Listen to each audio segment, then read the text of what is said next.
Hello everyone, PKB read 100 test series के अंतर्गत आज हम करेंगे सीडीपी का मॉक टेस्ट नंबर 14।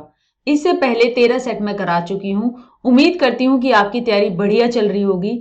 बच्चों, आपके पेपर में रीड के एग्जाम में जितने भी सेक्शंस आते हैं सभी सेक्शनों में अच्छी तरह तैयारी करिए, क्योंकि सभी सेक्शन में अगर अच्छा परफॉर्म करेंगे तभी आप इस एग्जाम को क्रैक कर पाएंगे। क्योंकि सिर्फ सीडीपी और मैथ्स में अगर आप अच्छा स्कोर करते हैं उससे भी बात नहीं बनेगी। हिंदी में, इंग्लिश में या मैथ्स और साइंस और एसएसटी, उन सब में आपको एक अच्छा स्कोर लाना पड़ेगा कम, क्योंकि ये एग्जाम जो है ये इससे आपको जॉब मिल रही है। सीटेट वगैरह तो आप पास करके उसके बाद भी एक और पेपर देते हो, इससे तो सीधा नौकरी मिल रही है। तो इसलिए पूरा दम लगा दीजिए और अब ये वीडियो शुरू करते हैं। पहला क्वेश्चन, ये एक मैच दी फॉलोइंग है, इसमें थियरीज दे रखे हैं और ये उनका मोटिवेशनल कॉन्सेप्ट है, सिद्धांतकार और उनकी अभिप्रेरक संप्रत्यय।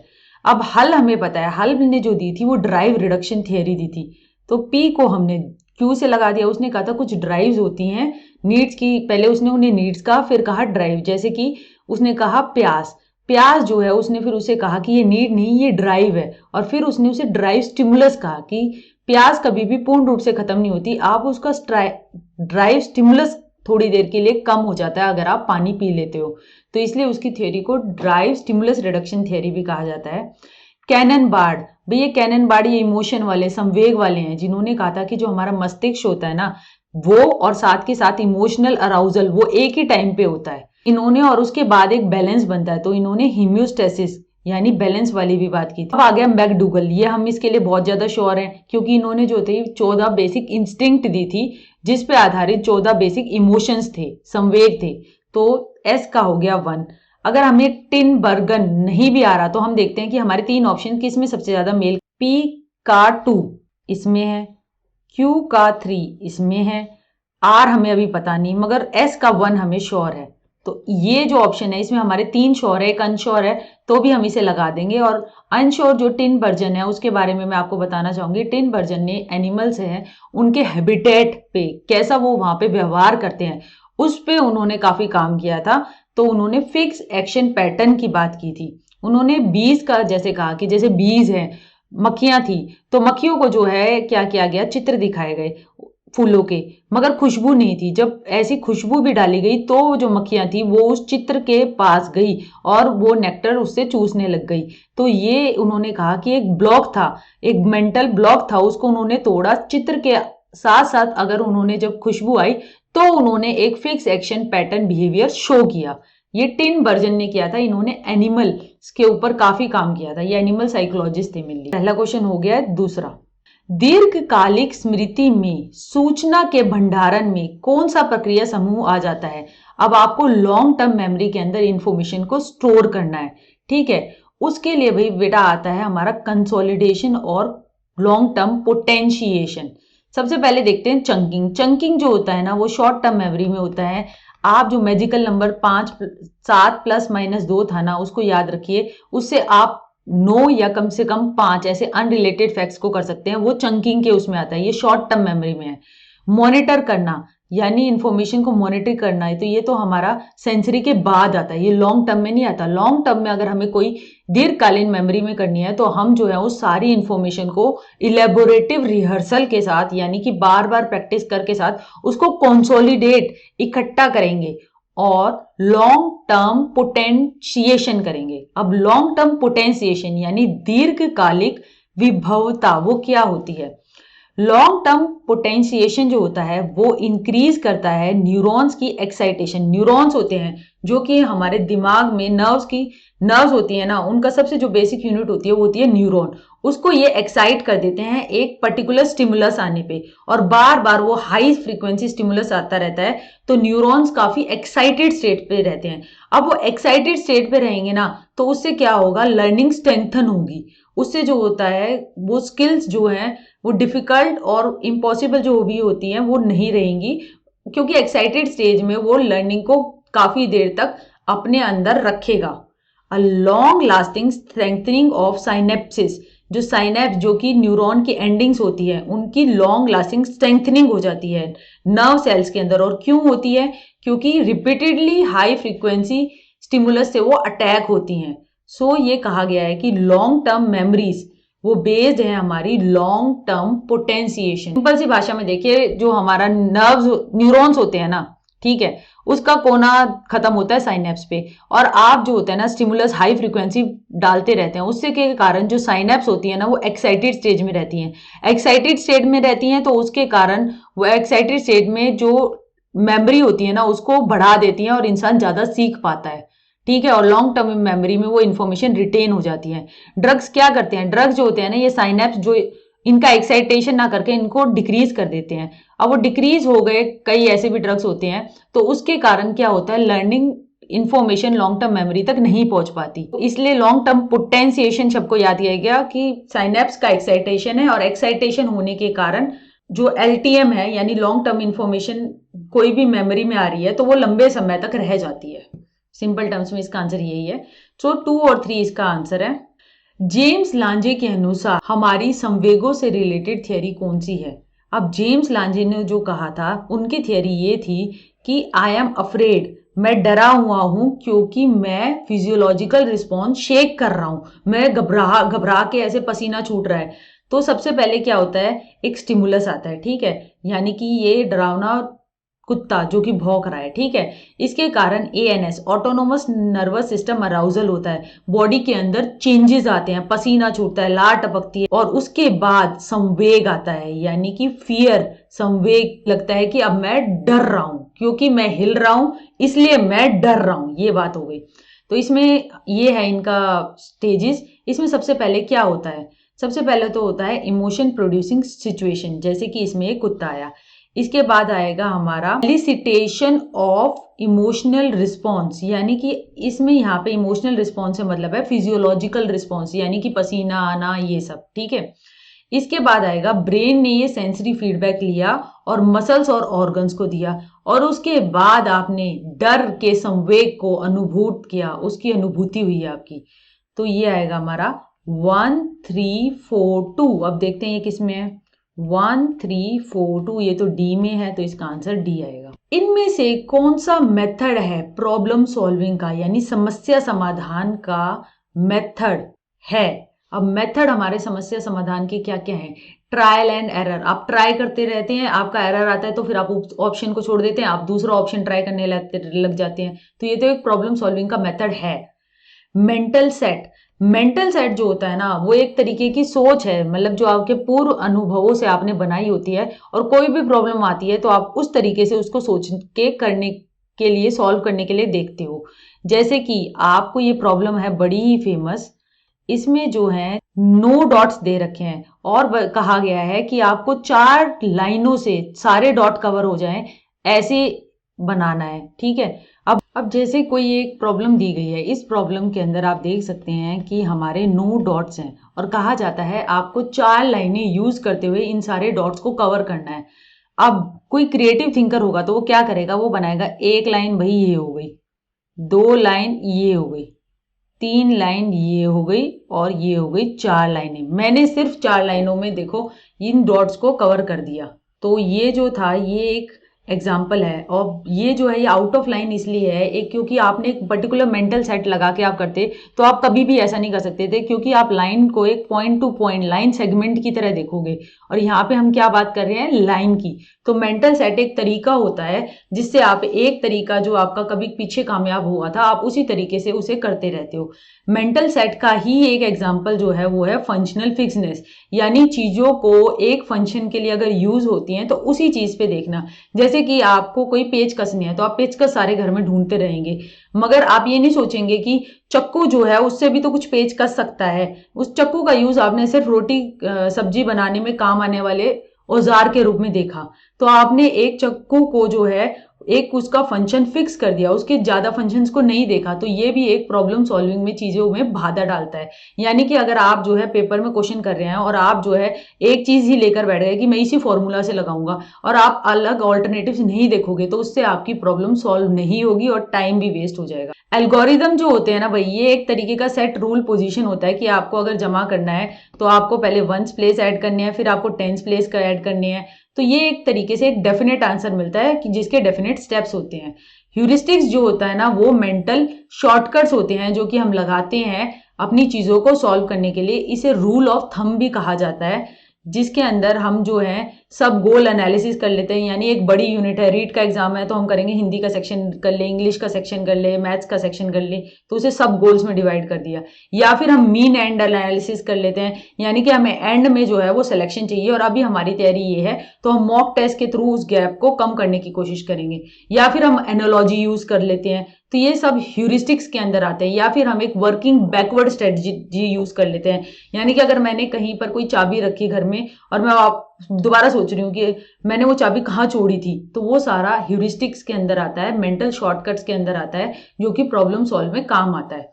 तो ट्रायल एंड एरर, एल्गोरिदम और ह्यूरिस्टिक ये तीनों काम आते हैं। मेंटल सेट और फंक्शनल फिक्सनेस ये तो दिक्कत करते हैं। सो 1, 3, 4 किसके अंदर है? सी के अंदर। तो सी हमारा आंसर है। ऑब्जर्वेशनल लर्निंग जो कि बेंड्यूरा ने दी थी, उसके क्या स्टेप्स हैं? बड़ा सीधा सा क्वेश्चन है। सबसे पहले आप अटेंड करेंगे किसी चीज को, ठीक है, उसके बाद आप उसे दिमाग में रिटेन करेंगे, रिटेंशन करेंगे यानी प्रतिधारण करेंगे।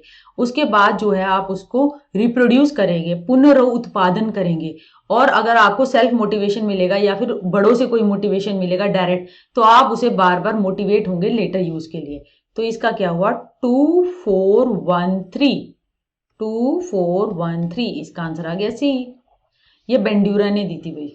Arrange the following stages of memory, स्मृति के निम्नलिखित चरणों को उनके सही क्रम के अनुसार व्यवस्थित कीजिए।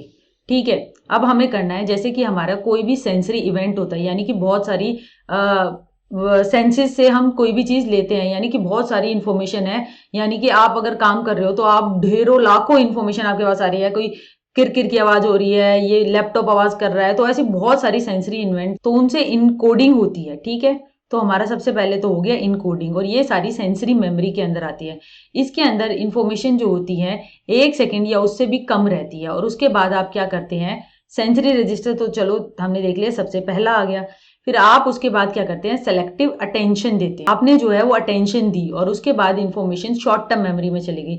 शॉर्ट टर्म मेमोरी में इंफॉर्मेशन 15 से 30 सेकंड तक रहती है और फिर आप उसे कंसोलिडेट करते हो, और कंसोलिडेट यानी इकट्ठा करते हो, इलेबोरेट, रिहर्सल करते रहते हो, और जो वो होती है वो लॉन्ग टर्म मेमोरी यानी दीर्घकालीन स्मृति का भाग बन जाती है।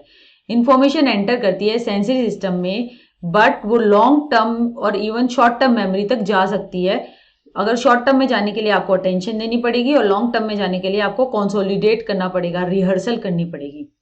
ठीक है, तो अब हम इसका ये देखते हैं कि हमें ऑर्डर में लगाना है। तो हमारा सबसे पहले तो आ गया सेंसरी रजिस्टर, ठीक है। उसके बाद आपने चंकिंग की, ठीक है, ये भी सही लग रहा है, 2, 1। चलिए देखते हैं आपने क्या किया। सबसे पहले सेलेक्टिव अटेंशन दी, आपने देखा ना यहाँ पे सेलेक्टिव अटेंशन दी आपने, ठीक है। उसके बाद आपने जो किया, आपने अटेंशन देने के बाद आपने सेंसरी रजिस्टर में गया, ठीक है। तो देखिए देखते हैं, सबसे पहले आपने क्या किया? सेलेक्टिव अटेंशन दी। अटेंशन देने के बाद वो चीज थी वो सेंसरी रजिस्टर में गई, ठीक है। सेंसरी रजिस्टर में देने के बाद सेंसरी रजिस्टर से वो जो थी, फिर उसके बाद शॉर्ट टर्म मेमोरी में गई, जहाँ पे वो आपने चंकिंग वगैरह की। उसके बाद शॉर्ट टर्म मेमोरी से आपने रिहर्स करी, रिहर्स करते हुए वो मतलब लॉन्ग टर्म मेमोरी में चली गई, और एंड में कंसोलिडेट यानी इकट्ठे तरीके से कर दिया। तो इसका आंसर आ गया ए, अटेंशन। वैसे तो देखा जाए, जितना मुझे लगता है इस ऑप्शन में पहले जो है ना वो सेंसरी रजिस्टर होना चाहिए और फिर सेलेक्टिव अटेंशन होना चाहिए, उसके बाद चंकिंग होनी चाहिए, जैसे कि हम इसमें देख सकते हैं। उसके बाद जो है आप रिहर्स करेंगे, लॉन्ग टर्म मेमोरी का पार्ट बनाएंगे और कंसोलिडेट होकर वो लॉन्ग टर्म मेमोरी का पार्ट बन जाएगा। मगर इन्होंने आंसर ये दे रखा है, तो इसका आंसर वैसे जो मुझे लगता है वो होना चाहिए, सबसे पहले होनी चाहिए हमारी सेंसरी रजिस्टर, ठीक है। उसके बाद होनी चाहिए सेलेक्टिव अटेंशन, उसके बाद होना चाहिए यानी 5, 2, ठीक है। इसमें जो है ना मुझे ऐसा लग रहा है कि ये होना चाहिए 2, 5, 1, 4, 3। इन्होंने 5, 2 दे रखा है क्योंकि सेंसरी रजिस्टर तो हम पहले करते हैं और उसके बाद आप जो है वो सेलेक्टिव अटेंशन देते हैं और फिर जाके वो शॉर्ट टर्म मेमोरी का भाग बढ़ती है। मगर आंसर ये है, तो आप देख सकते हैं कि उन्होंने मिलता जुलता दे दिया, बाकी तो बिल्कुल ही गलत है। अर्जुन की माँ जब उसे गृह कार्य करने के लिए टीका टिप्पणी करती है तो वह क्रोधित हो उठता है। जब वह अंततः होमवर्क कर चुका होता है, यानी होमवर्क करना एक डिजायरेबल बिहेवियर जिसको स्ट्रेंथन करना है, उसके लिए माँ चिक चिक कर रही है, तो उसकी माँ टीका टिप्पणी बंद कर देती है। अब वह बिना टीका टिप्पणी करने पे ही होमवर्क करने लगता है, यानी कि उसको पता है कि अगर मैं होमवर्क नहीं करूंगा, तो एक अनडिजायरेबल बिहेवियर करूंगा तो माँ की जो है वो चिक चिक फिर से शुरू हो जाएगी।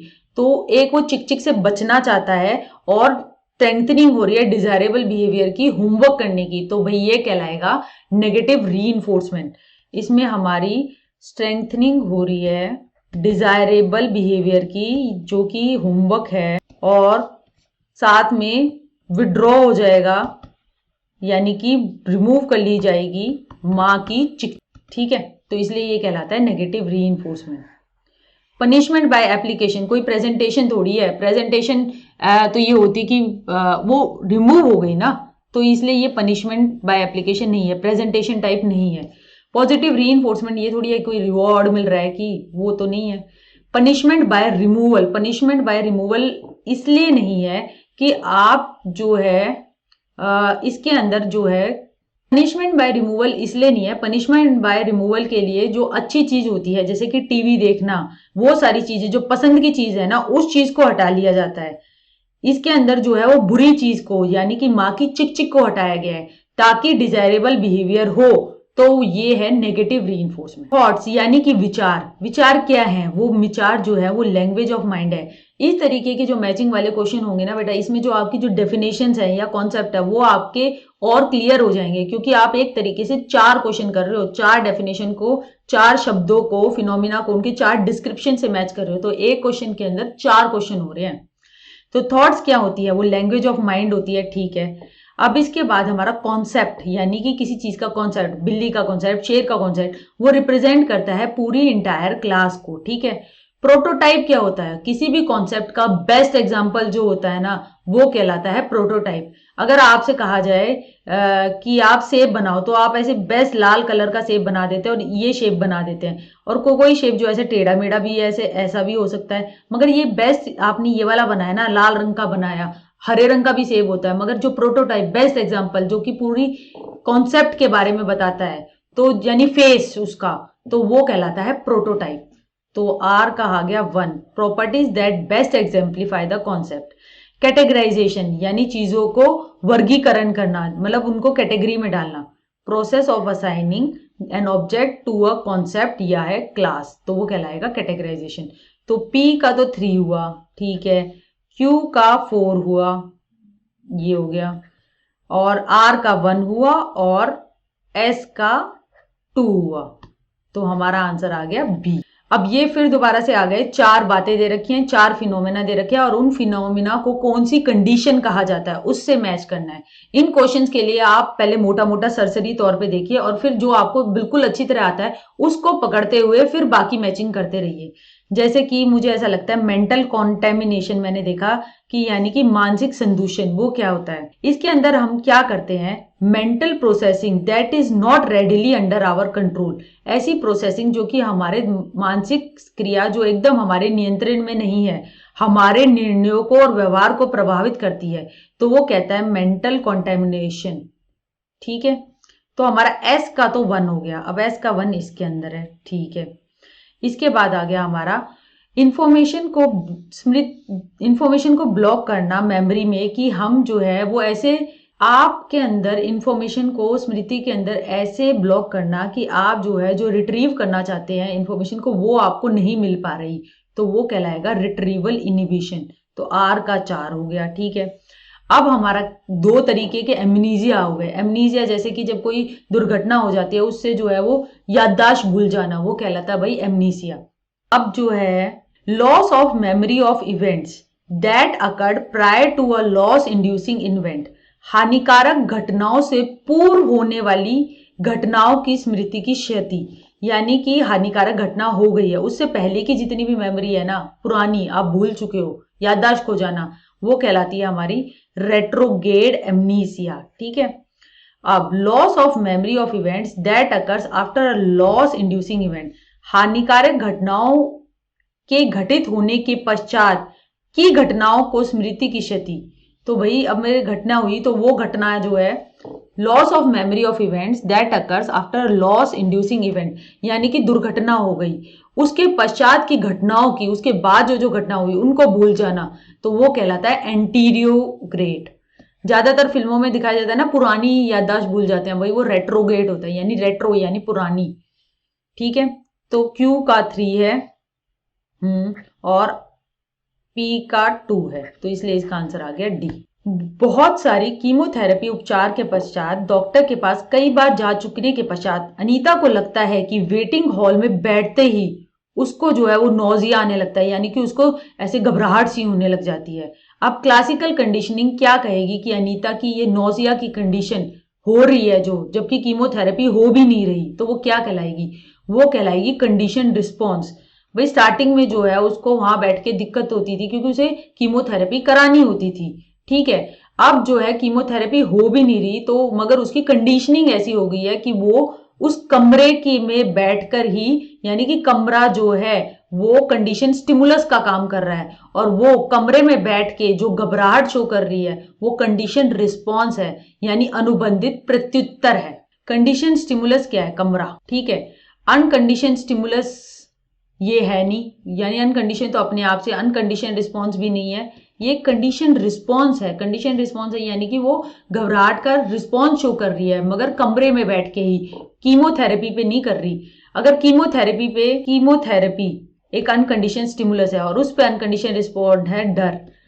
अब जो है कीमो और कमरे में बैठ बैठ के यानी अनकंडीशन स्टिमुलस कीमोथेरेपी और कंडीशन स्टिमुलस कमरा, इसमें बैठ के वो जो है वो कमरे से डरने लगी, कीमो से ना डर के कमरे से ही डरने लग गई, वो कहलाएगा कंडीशन रिस्पॉन्स। थोड़ा ना एप्लीकेशन बेस्ड कॉन्सेप्ट में 2 बार पढ़ के और सोच के फिर आंसर लगाया कीजिए, जल्दबाजी मत करना, और जो आंसर लगाओ आप श्योर हो तो उसके साथ के साथ गोला भर देना, क्योंकि बार बार टाइम नहीं मिलता और कई बार इकट्ठे गोले भरने के चक्कर में सब उल्टी सीधी सीरीज हो जाती है और सारे नंबर चले जाते हैं। निम्नलिखित में से कौन से प्रत्यक्षात्मक समूहीकरण के नियम में सम्मिलित नहीं है? अब ये परसेप्चुअल ग्राउंडिंग के जितने भी प्रिंसिपल थे ग्रुपिंग के, ये जो थे ये गेस्टाल्ट वादियों ने दिए थे, ठीक है। इसके अंदर हमारा फिगर ग्राउंड वाला नहीं आता, बेसिक प्रिंसिपल में गुड कंटिन्यूएशन वाला आता है, जैसे कि एक लाइन जो है वो ए से बी तक ऐसे डॉटेड हो तो हम ऐसे कह देते हैं पूरी जा रही है, ऐसे ये जाता है। लॉ ऑफ कॉमन फेड नहीं जाता। लॉ ऑफ क्लोजर यानी कि ऐसे हम एक चीज को पूरा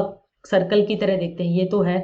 लॉ ऑफ प्रॉक्सिमिटी यानी जो चीजें पास पास हैं उनको आप जो है वो एक इसको स्क्वायर के रूप में देखना, तो ये प्रॉक्सिमिटी वाला है।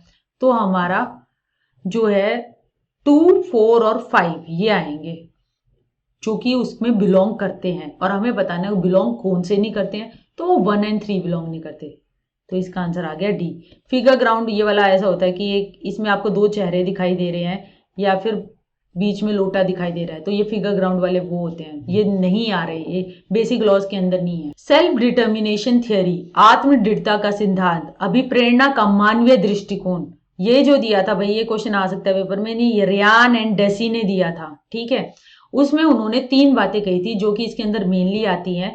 पहला आता है यानी कंपिटेंस, यानी आपके अंदर आप कितनी क्षमता है, आप feeling effective at one's activity, आप जो है वो अपने आप को क्षमता है आपके अंदर, आप समझते हो कि मैं इस एक्टिविटी को कर रहा हूं तो इसके लिए मेरी क्षमता है। ऑटोनॉमी यानी कि आपके अंदर फ्री चॉइस है, यानी कि मैं जो है मैं अपना डिसीजन खुद ले सकता हूं। रिलेटेडनेस समाज से जुड़ी हुई है कि आप दूसरे से कितना कनेक्ट करते हैं, आप कितना उससे बिलोंग करते हैं।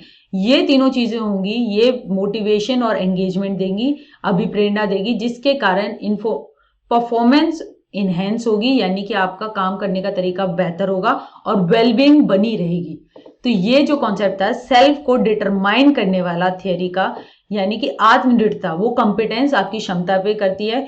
ऑटोनॉमी यानी कि आप स्वायत्तता, आप अपना डिसीजन खुद ले सकते हो। रिलेटेडनेस यानी कि आप किससे संबंधित हो, क्योंकि ह्यूमनिज्म जो है वो सेल्फ के साथ साथ थोड़ा बहुत समाज वाली इस बात में करता है कि उन रिलेशंस में भी पॉजिटिविटी रहे, तो इसलिए इसका ऑप्शन है ऑटोनॉमी है, कंपिटेंस है, रिलेटेडनेस है। सेल्फ एक्चुअलाइजेशन और एस्टीम ये नहीं है, ये तो मेस्लो ने दिए थे। रियान और डेसी की सेल्फ डिटर्मिनेशन थियरी के ये कॉन्सेप्ट नहीं है, तो 1, 2, 5 सी इसका आंसर हो गया।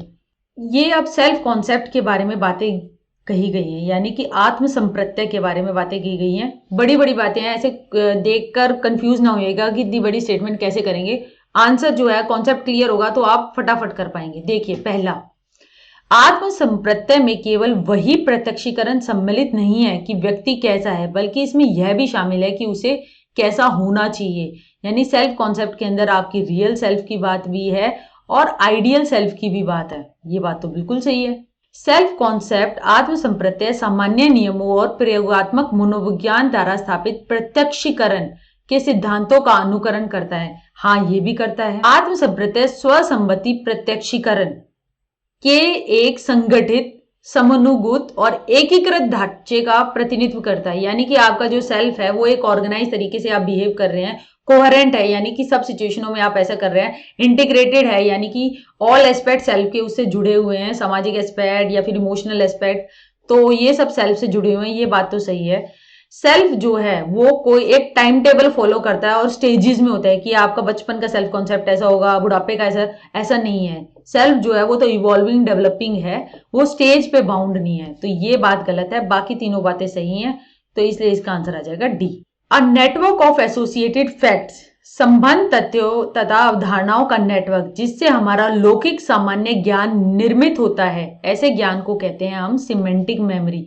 लॉन्ग टर्म मेमोरी के अंदर हमारी दो तरीके की मेमोरी होती है, एक होती है एक्सप्लिसिट जो कि आप बिल्कुल मूल रूप से बता सकते हो, एक होती है इम्प्लिसिट जो कि दबी हुई है, जिसको कि हम प्रोसीजरल, किसी चीज को करने वाली भी कहते हैं कि कैसे करते हैं, कैसे तैरते हैं, वो हो गई। अब एक्सप्लिसिट के अंदर भी दो आ जाती हैं, एक आ जाती है आपकी एपिसोडिक, जीवन में जैसे जैसे एपिसोड हो रहे हैं उनके बारे में बताना, और सिमेंटिक यानी कि जनरल नॉलेज, फैक्ट्स वगैरह उनसे रिलेटेड। तो आप ये देख सकते हैं कि इसका आंसर है सिमेंटिक। एपिसोडिक तो यहाँ पे है, ये एपिसोड से रिलेटेड है, ठीक है। एक्सप्लिसिट जो है वो एक हमारा जनरल टर्म है जिसके अंदर सिमेंटिक, जब स्पेसिफिक आंसर दे रखा है तो हम जनरल वाला क्यों लगाए, ठीक है। इम्प्लिसिट तो है, वो तो अलग ही क्लासिफिकेशन है जिसके अंदर प्रोसीजरल आती है, तो वो भी नहीं है भाई। ये बड़ा इंपॉर्टेंट क्वेश्चन है, थोड़ा ध्यान से देखिएगा, इससे 4 क्वेश्चन बनते हैं और बड़े अच्छे क्वेश्चन है। अब हमारे जो है कंडीशन स्टिमुलस और अनकंडीशन स्टिमुलस, आप देखिए एक अनकंडीशन स्टिमुलस है शॉक मारना, शॉक लगना, ठीक है, और कंडीशन स्टिमुलस है लाइट जलाने, लाइट। अब लाइट और शॉक, इनके बीच में हम जो है वो कंडीशनिंग कर रहे हैं, ठीक है। अब हमारा सबसे पहले आती है भाई फॉरवर्ड कंडीशनिंग, एक होती है फॉरवर्ड, आगे की तरफ जाती हुई, समय के साथ आगे की ओर बढ़ती हुई। तो हमारा सबसे पहला आता है साइमल्टेनियस कंडीशनिंग। साइमल्टेनियस होती है यानी साथ साथ में, यानी कि आपने जो है बत्ती जलाई, ठीक है, यहां पर जलाई, ठीक है, उसी टाइम आपने शॉक दे दिया, ठीक है, तो ये हो गई हमारी साइमल्टेनियस कंडीशनिंग, ठीक है। इसके बाद आ गई हमारी दूसरी होती है हमारी बैकवर्ड कंडीशनिंग। बैकवर्ड कंडीशनिंग के अंदर आप क्या करेंगे, पहले आप जो है शॉक दे देंगे और बाद में जो है वो आप लाइट दे रहे हैं। तो इसके अंदर आप ये देखिए अनकंडीशन स्टिमुलस यानी कि शॉक पहले दे दिया, और लाइट यानी कि जो कंडीशन स्टिमुलस है वो आपने बाद में दिया, तो ये उल्टी हो गई ना। हम ज्यादातर कंडीशनिंग में क्या करते हैं, जो हमारा कंडीशन स्टिमुलस होता है यानी कि लाइट को पहले देंगे और शॉक को बाद में देंगे, लाइट को पहले देंगे फिर शॉक को देंगे, और थोड़े दिनों बाद लाइट पे ही इंसान जो है वो डरने लग जाएगा, ठीक है, ये करते हैं। मगर इसके अंदर आप क्या कर रहे हैं, शॉक पहले दे रहे हैं और फिर लाइट मार रहे हैं, इसका बहुत ही कम असर होता है बैकवर्ड कंडीशनिंग का, ये रिसर्च में देखा गया है, ठीक है। इसके बाद आ गई अब हमारी फॉरवर्ड कंडीशनिंग के 2 टाइप्स आ गए, एक होती है डिले और एक होती है ट्रेस। अब डिले कंडीशनिंग क्या होती है कि आपने लाइट तो जला के रखी है, आपने लाइट मारना यहां से शुरू कर दिया, ठीक है, और काफी देर बाद आपने डिले करके जो है वो शॉक दिया, तो ये कहलाती है डिले कंडीशनिंग, ठीक है। और दूसरी होती है ट्रेस कंडीशनिंग। ट्रेस कंडीशनिंग ये होती है कि हमारा फॉरवर्ड कंडीशनिंग तो है, यानी कि आपने कंडीशनल स्टिमुलस लाइट तो दे दी, मगर लाइट जो है जैसे ही टाइम के साथ वो खत्म होने लगी उसके बाद आपने जो है शॉक मारा। तो हो गया साथ के साथ, जो कि हम हमेशा करना चाहते हैं, ठीक है। हम साथ के साथ ना करके अगर जो है हम जो है लाइट पहले दे दें और फिर जो है शॉक मारे मगर थोड़ी देर बाद, तो वो कहलाएगा डिले। अब लाइट हमने मार दी और लाइट बुझ गई है उसके बाद, यानी कि सब समाप्त हो रहा है, तो वो कहलाएगा, और फिर शॉक दे रहे हैं तो वो कहलाएगा ट्रेस कंडीशनिंग। तो ये 4 टाइप की कंडीशनिंग प्लीज देख कर जाना।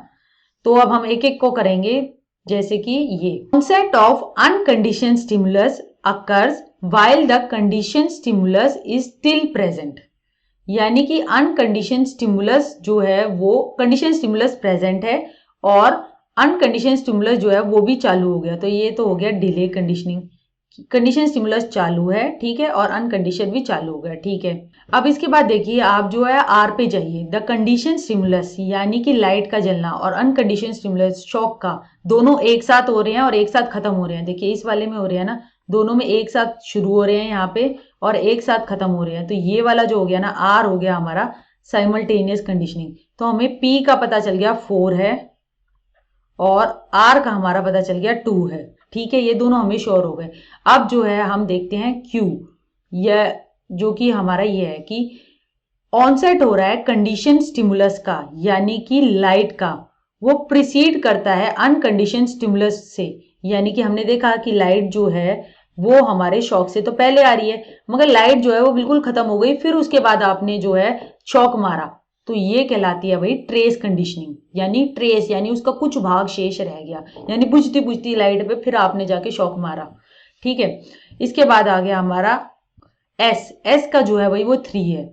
एस का 3 ऐसे है कि अनकंडीशन स्टिमुलस, अनकंडीशन स्टिमुलस जो है जैसे कि शॉक वो पहले आ गया और कंडीशन स्टिमुलस लाइट बाद में आई। आप यहाँ पे देखिए अनकंडीशन स्टिमुलस शॉक पहले आया है और लाइट बाद में आई है, तो ये हो गया बैकवर्ड कंडीशनिंग।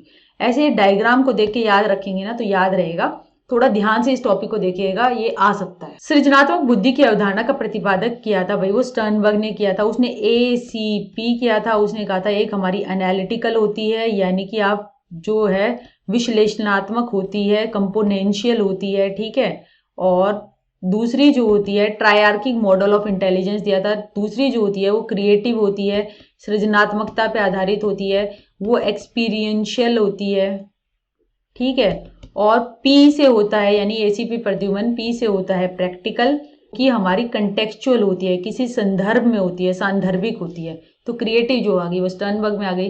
गार्डनर ने तो हमारी नो टाइप्स ऑफ इंटेलिजेंस दी थी। गिलफर्ड ने 3D मॉडल दिया था। टॉरेंस ने क्रिएटिविटी के ऊपर काम किया था। हमें मैच करना है इस कॉन्सेप्ट को और ये किस थियरिस्ट ने दिया था। अब हमें बताए शेपिंग और चेनिंग, इसका कॉन्सेप्ट जो था वो स्किनर ने दिया था, यानी कि पिजन को कैसे कैसे किया था उसने, ठीक है। लॉ ऑफ इफेक्ट यानी कि इफेक्ट कितनी देर तक रहता है, ये तो बेसिक लॉ है जो कि थॉर्नडाइक ने दिया था। कॉग्निटिव मैप, छिपा हुआ मैप जो कि टॉलमैन के चूहों के अंदर था, चाहे उसमें पानी से उस रास्ते को फ्लड किया गया तो भी वो पहुंच गए, तो ये कॉग्निटिव मैप की बात जो कि वो टॉलमैन ने की। मॉडलिंग यानी कि प्रतिरूपण करना, मॉडल को देख के उस जैसा बिहेव करना, उसके 4 स्टेप्स अटेंशन, रिटेंशन, रिप्रोडक्शन और मोटिवेशन, ये सब जो है सोशल लर्निंग थियरी बेंडूरा ने की थी। तो पी का 2 है, ठीक है, इसमें भी है, इसमें भी है। क्यू का जो है वो 4 है, वो इसमें है तो इसमें नहीं है। आर का 1 है, कॉग्निटिव मैप टॉलमैन, ये बिल्कुल सही है। मॉडलिंग बेंडूरा, तो इसलिए इसका आंसर आ गया सी।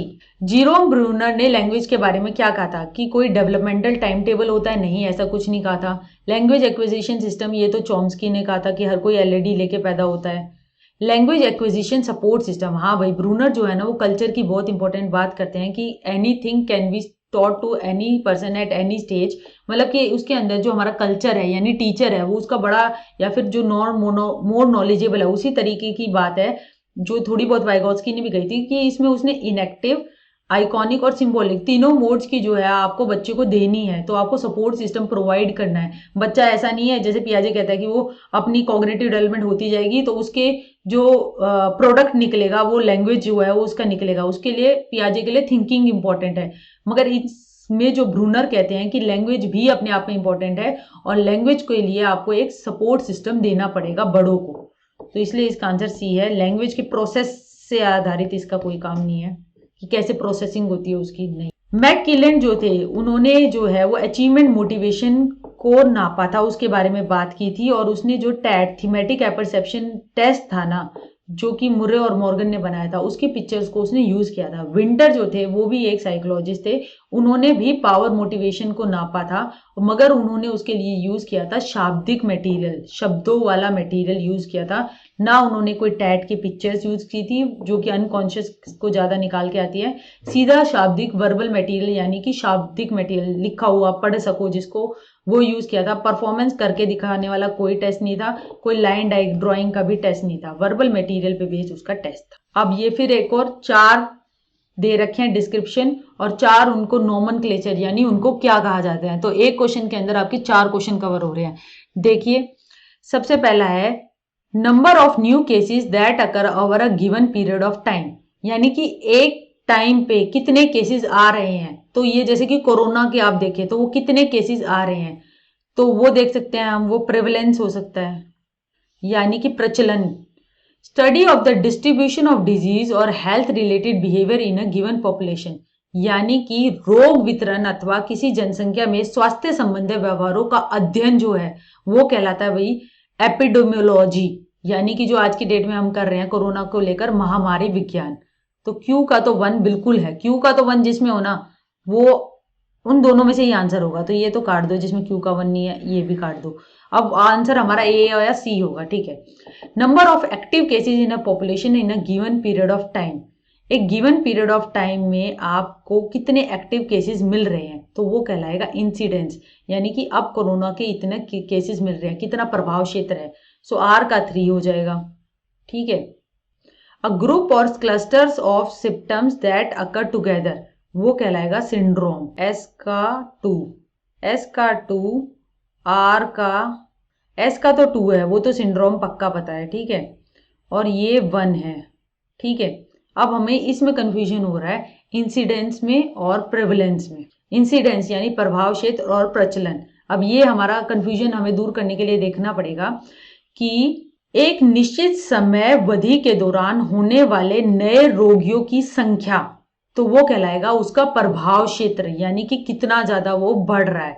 तो भाई पी का जो होगा वो 3 होगा, ठीक है। किसी प्रदत्त समयावधि में कुल जनसंख्या में सक्रिय रोगियों की संख्या, यानी कि जो हमारा ट्रेंड है, प्रचलन है, तो वो कहलाएगा भाई आर, आर का 4 होगा, हाँ ये वाला होगा, तो इसलिए इसका आंसर ये सी होगा। तो थोड़ा बहुत ऐसे जैसे देखिए आपने, मैंने भी करते हुए देखा कि पहले मैंने ये लगा दिया था, मगर मैं जिन पे श्योर थी उनको मैंने पकड़ लिया और फिर मैंने अपने पहले वाले पी और आर ऑप्शन को फिर से देखा, तो मैं बिल्कुल सही निष्कर्ष तक पहुंची। तो ये एक स्ट्रेटेजी होती है, ये भी प्रॉब्लम सॉल्विंग की, आप ऐसे करेंगे तो आपको भी पता चलेगा।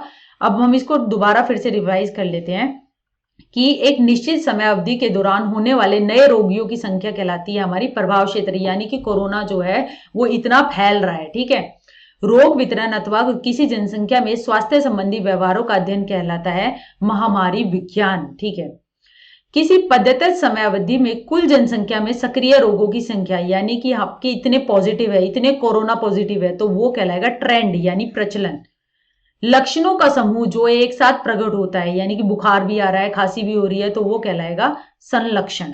तो ये शब्दों को देख के और याद, थोड़ा इसे ध्यान से देखिएगा इस क्वेश्चन को, ये थोड़ा इंपॉर्टेंट है। मिलग्राम के प्रयोग में जिन प्रयोजनों पर बड़े विद्युताघात लगाए गए, उन्होंने यह तर्क दिया कि वे लोग अपनी क्रियाओं के लिए व्यक्तिगत रूप से उत्तरदायी नहीं है। भाई मिलग्राम ने एक एक्सपेरिमेंट किया था, उसमें जो कहा गया था, एक शॉक मशीन थी और उसे कहा था इतना शॉक और बढ़ा लो और बढ़ा लो, और वो लोग जो थे वो बस उसकी बात को मानते ही गए। उनको ये नहीं लगा कि हम जो है इतना शॉक बढ़ा देंगे तो क्या ये सही है या नहीं। वो जो है बस जो लेजिटिमेट अथॉरिटी कह रहे थे उसकी बातों को माने गए। तो ये कहलाता है कि ओबीडियंस की बात है। जैसे कि युद्ध हो रहा है, तो युद्ध के अंदर जो नीचे वाले सैनिक होते हैं वो अपने कमांडर की बात बिना किसी तर्क के और किसी मतलब वाद विवाद किए उनकी बातों को ओबीडियंस करते हैं ना, तो वो भी ओबीडियंस के अंदर आ, ठीक है। ग्रुप के प्रेशर में नहीं आए थे क्योंकि वो इंडिविजुअली उन्हें कहा गया था कि शौक मारो शौक मारो, असली में कोई शौक नहीं था, एक ऐसे दिखाया गया था उन्हें, और अंदर जो बैठा था वो जानबूझ के चिल्लाने लग जाता था जैसे जैसे शौक बढ़ाते थे। असली में कोई शौक नहीं लग रहा था, बस ये देख रहे थे कि कोई इंसान किसी की बात को कितना मान सकता है। और ये बंदे थे जिन्होंने ज्यादा शौक पूरा बहुत हाई वोल्ट का भी दे दिया, तो फिर उन्होंने कहा कि हम तो तेरी ही बात मान रहे थे मिलग्राम को, तो और उन्होंने कहा कि हम कोई पर्सनली रिस्पॉन्सिबल नहीं है, तो उन्होंने अपना पीछा छुड़ाया और कहा कि हम जो है वो उसकी आज्ञा का अनुपालन कर रहे थे। ग्रुप प्रेशर की कोई बात नहीं है, एक्सपर्ट की पावर की भी बात नहीं है, वो तो उसकी बातों को ओबीडियंस कर रहे थे। कोअर्सिव पावर की भी कोई बात नहीं है। इड फ्रॉइड के अनुसार वो ड्राइव होता है एग्रेसिव पावर से और सेक्सुअल इंस्टिंक्ट से। ऐसे यूंग ने जो दिए थी वो आर्केटाइप्स दिए थे, यानी कि उसने कहा था कि हमारी सबसे ऊपर हमारा कॉन्शियस होता है, ठीक है, और एक होता है हमारा पर्सनल अनकॉन्शियस, और उसने कहा था एक होता है हमारा कलेक्टिव और या फिर रेशियल अनकॉन्शियस, जो सब रेसिस में मिलता है, यानी सब ह्यूमन रेसिस के अंदर वो मिलता है। जैसे कि मदर और उसकी जो बेसिक यूनिट होती है वो आर्केटाइप्स यानी कि तरीका, जैसे कि मदर आर्केटाइप, मदर का एक कॉन्सेप्ट यानी मदर की एक छवि, जो कि उसने कहा कि नर्चरिंग वगैरह होती है। फादर का एक आर्केटाइप मिलता है जो कि बहुत ही अथॉरिटी वाला, डिसीजन लेने वाला ये होता है। हीरो का यानी पावरफुल, ना लड़ने वाला। तो ये इस तरीके के आर्केटाइप्स हमारी एक जनरेशन टू दूसरी जनरेशन हमारे कलेक्टिव अनकॉन्शियस में हमारे सभी को मिलते हैं। तो ये कहलाती है हमारी प्राइमरी रूट्स। और दूसरी होती है हमारी सेकेंडरी और टर्शियरी रूट्स, जिसके अंदर आता है हमारा शेडो यानी काला, शेडो। वही जो है वो फ्रॉइड के इड से मिलता जुलता है। परसोना तो मुखोटा होता है। इविल फोर्स की उसने कोई बात नहीं की थी, सन की भी नहीं थी इसके अंदर बात। इसके अंदर शेडो के अंदर ये आता है। और एनिमा यानी कि एनिमा, माँ आ गया ना, फीमेल फीलिंग्स। एनिमस यानी मेल फीलिंग्स। ये सेकेंडरी और टर्शियरी रूट्स हैं। बस हमें ये देखना है कि शेडो जो है वो इड से जुड़ा हुआ है फ्रॉइड के। यूंग का शेडो कलेक्टिव अनकॉन्शियस में होता है, और जबकि फ्रॉइड की जितनी भी अनकॉन्शियस की बातें थी वो जो थी वो पर्सनल अनकॉन्शियस की बातें। Arrange the following 5 main steps of behavioural self regulation programme. एक बिहेवियर सेल्फ रेगुलेशन प्रोग्राम है, इसके स्टेप्स हैं, इनको आपको जो है उनको लाइन से लगाना है। ठीक है, सबसे पहले आप क्या करेंगे, स्पेसिफाई करेंगे प्रॉब्लम बिहेवियर को। ठीक है, आप उसके बाद बेस लाइन डाटा इकट्ठा करेंगे। तो हमारा 1 3 1। ठीक है, उसके बाद जो आप करेंगे आइडेंटिफाई करेंगे एंटीसीडेंट्स, यानी कि किस कारण से हो रहा है और किस कारण से नहीं हो रहा। ठीक है, फिर इसके बाद आप करेंगे एक प्लान इंटरवेंशन का, कि कैसे मैं उसमें के अंदर मध्यस्थता करूं यानी घुसूं, और एंटीसीडेंट जो कि इस चीज को कर रहे हैं, ये बिहेवियर को दिक्कत कर रहे हैं, और कॉन्सिक्वेंसेस को कैसे चेंज होंगे वो। तो ये आ गया हमारा 4 नंबर। 5वां नंबर, आपने जो प्रोग्राम किया है उसको इंप्लीमेंट करो, और जो बिहेवियर को देखो कि अब कैसा बिहेवियर है।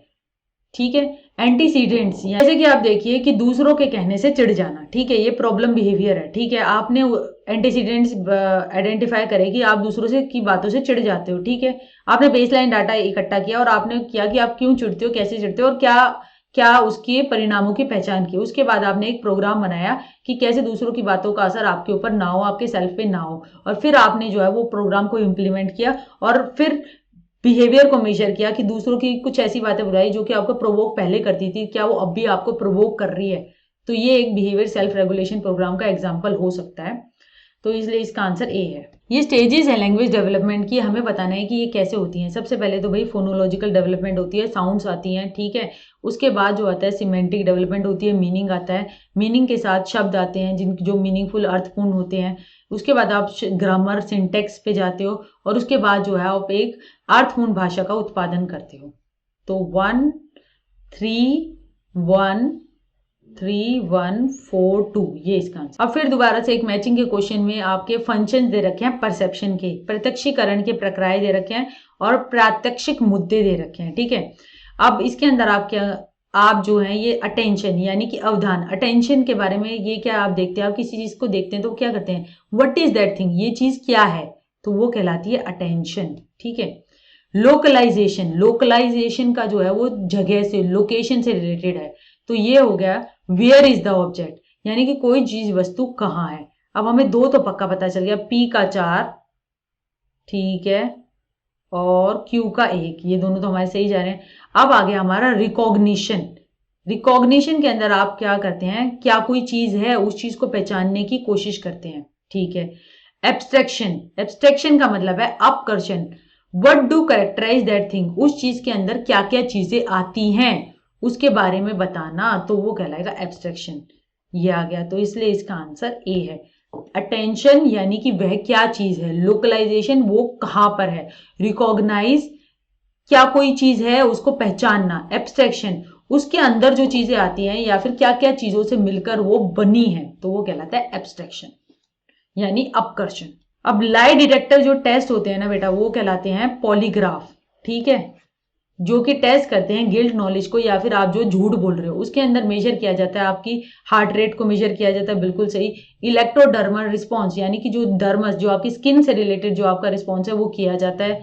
आपका बीपी भी नोट किया जाता है। आपकी मसल की टोन यानी कि मसल की टोन नहीं नोट की जाती इसके अंदर, इसके अंदर इलेक्ट्रोडर्मल यानी स्किन का जो रिस्पॉन्स रेट है वो किया जाता है। और अगर वो ये सारी चीजें आपको कोई सिचुएशन दी जाती है और ये चीजें बढ़ जाती हैं, तो उससे एक निष्कर्ष निकाला जाता है कि आप सोचकर झूठ बोल रहे हैं। अगर वो आपके नॉर्मल कंडीशंस में जो बातें आपसे जुड़ी हुई हैं आप सच बोलते हैं तो ये सब इतनी फ्लक्चुएट नहीं करती। यही पॉलीग्राफ टेस्ट मेजर करता है। डैश, जिसमें एक अध्यापक की भूमि डैश नहीं होती, विद्यार्थी प्रश्न पूछते हैं और अपने प्रश्नों का स्वयं उत्तर देते हैं। हमेशा फिल इन द ब्लैंक्स को पहले मोटा सा पढ़ो और उसके बाद ऑप्शंस उठा के भरने की कोशिश करो। डिस्कशन, डिस्कशन के अंदर तो बातचीत होती है, बातचीत होती है तो टीचर तो कुछ ना कुछ बोलेगी ही ना, ठीक है, तो डिस्कशन वाले तो नहीं होंगे। अब आगे कॉन्वर्जेशन, ठीक है। डिस्कशन विचार विमर्श इस तरीके से है कि एक जना अपनी बात रख रहा है, वो दूसरी उस पर कर रहा है, तो वो है कॉन्वर्जेशन, यानी कि बातचीत जिसके अंदर which the teacher does not have dominant role. ऐसी बातचीत जिसके अंदर टीचर का कोई डोमिनेंट यानी कि प्रभावी रोल नहीं होता, उसके अंदर बच्चे जो है वो सवाल करते हैं और उसका जवाब देते रहते हैं। डोमिनेंट नहीं होगा तभी तो, स्पेसिफिक रोल नहीं होगा तो पता नहीं वो कहाँ चली जाएगी कॉन्वर्जेशन, ठीक है। तो इसलिए इसका आंसर सी है, कॉन्वर्जेशन, बातचीत। डिस्कशन, डिस्कशन के अंदर तो टीचर भी रोल प्ले करेगी और सिर्फ बच्चे ही सवाल और जवाब नहीं करेंगे, फिर तो टीचर भी उसमें पार्ट बन जाएगी, ठीक है, इसलिए डिस्कशन वाला ऑप्शन नहीं। महत्वपूर्ण निर्णयों को लेने के लिए अपने अनुभवों और भावों के साथ परामर्श और उन पर विश्वास करने को कहते हैं जैविक विश्वास, यानी कि आपको जो है अपने फैसलों पर विश्वास है, आप जो है इंपॉर्टेंट डिसीजन खुद से ले रहे हैं, तो वो ऑर्गेनिज्मिक ट्रस्टिंग होती है। सेल्फ एक्चुअलाइजेशन तो यानी ये है कि मैं ये, आप एंड में सोच रहे हो कि मैं इस चीज में मेरा पोटेंशियल है, मैं इसमें सबसे उन्नत और सबसे बढ़िया कर सकता हूँ, वो नहीं है। ऑर्गेनिज्मिक वैल्यू यानी खुद को वैल्यू देने वाली बात, वो नहीं है। एक्सपीरियंशियल फ्रीडम, आज़ादी की बात है, इसमें तो ये बात है कि खुद के एक्सपीरियंस और फीलिंग्स को ट्रस्ट वर्दी बनाना, यानी कि वो विश्वसनीय है, तो वो कहलाएगा ऑर्गेनिज्मिक ट्रस्टिंग, जैविक विश्वास।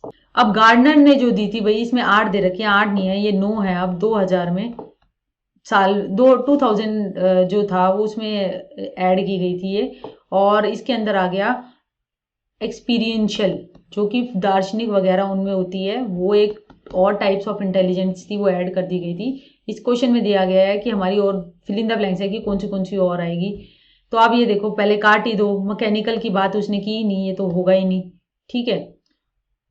इसमें भी मैकेनिकल दे रखा है, उसकी उसने बात नहीं की, इसकी बात तो थॉर्नडाइक ने की है। मेंटल की कोई बात नहीं है, कॉग्निटिव की बात नहीं है, इसकी म्यूजिकल की बात है, यानी कि जो संगीतकारों में होती है। बॉडीली काइनेस्थेटिक जो कि स्पोर्ट्स वालों की होती है। इंट्रापर्सनल यानी खुद के अंदर, ठीक है, तो ये तीनों आ गई। हमारा डी है, कोई रिलेटेड नहीं है इसे, इसका आंसर डी है। एक पेरेंट जो है वो डेलिबरेटली इग्नोर करता है बच्चे के टेम्पर टेंट्रम्स, यानी कि आपकी अगर छोटी बच्ची है और वो उसे कोई चीज नहीं मिलाते और वो ऐसे जोर जोर की पैर मार के नीचे लेटने लग जाती है, तो वो क्या कर रहा है, वो ये कर रहा है एक्सटेंशन, ताकि उसका ये जो व्यवहार है वो खत्म हो जाए। अगर वो ध्यान देगा तो उसको एक तरीके से उसको इस चीज के करने पे रिस्पॉन्स मिल रहा है, यानी वो फिर और करेगी, उसको पता चलेगा ऐसे चीज करने से मेरे माँ बाप मेरी चीज बात को मान लेते हैं, तो वो इस बिहेवियर को बार बार करेगी। मगर हमें इस बिहेवियर को तो खत्म करना है, तो इसलिए इसका आंसर है एक्सटिंक्शन, यानी विलोपन। Thank you very much. अगर आपको ये मॉक टेस्ट बढ़िया लगा तो आप अपना फीडबैक दे सकते हैं, और किस तरीके के क्वेश्चन और कॉन्सेप्ट के ऊपर मैं सीरीज बनाऊं या क्वेश्चंस को कैटे करूं, वो भी आप मुझे सजेस्ट कर सकते हैं। सो पढ़ते रहिए और अपने टेलीग्राम ग्रुप पे स्कोर शेयर करते रहिएगा। ये इस एग्जाम की आंसर की है। Thank you.